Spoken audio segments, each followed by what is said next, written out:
ஒரு படம் 7000 அடி முடிந்திருக்கிறது. 7000 அடி முடிந்தவுடன் அந்த படத்தை போட்டு பார்க்கிறார்கள்.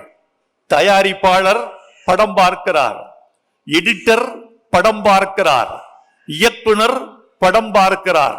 இத்தனை பேரும் படம் பார்த்துவிட்டு இந்த படத்தை எடுத்ததோடு நிறுத்திக் கொள்வோம், வேண்டாம் என்கிறார்கள். என்ன சொல்றீங்க?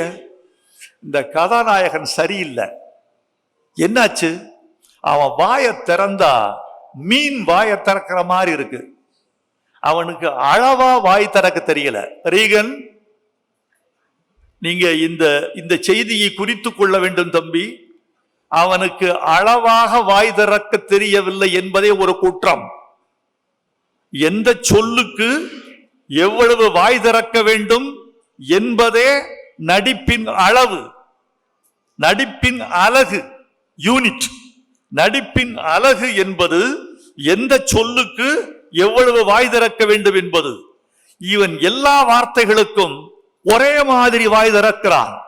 இவன் பேசும்போது மீன் வாய் திறப்பது மாதிரி இருக்கிறது. எனவே இவனை தூக்கிவிட்டு KR ராமசாமியை போட்டு இன்னொரு படம் எடுத்து விடலாம், இதை அப்படியே தூக்கி வையுங்கள் என்று சொன்னார்கள். பிறகு அப்படி சொல்லப்பட்டவருக்கு இந்த தகவல் போனதும் அவர் ஸ்டுடியோவில் இருந்து வேப்ப மரத்தடியில் அழுதார் அழுதார் அழுதார். அந்த நடிகர் புதுமுக நடிகர்.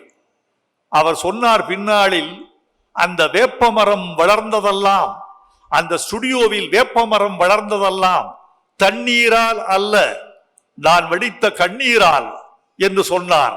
அப்படி எல்லா சொற்களுக்கும் மீனை போல அகலமாக வாய் திறக்கிறான், வேண்டாம் இந்த நடிகன் என்று புறந்தள்ளப்பட்டு பேசப்பட்டவர் நடிகர் திலகம் சிவாஜி கணேசன். படம் பராசக்தி. பராசக்தி படத்தில் நிராகரிக்கப்பட்டவர், அவமானப்படுத்தப்பட்டவர், வேண்டாம் என்று விரட்டப்பட்டவர், கோர்ட்டு சீனில் எல்லாம் நல்லா இல்லை என்று கருதப்பட்டவர் யாரு? நடிகர் திலகம் சிவாஜி கணேசன்.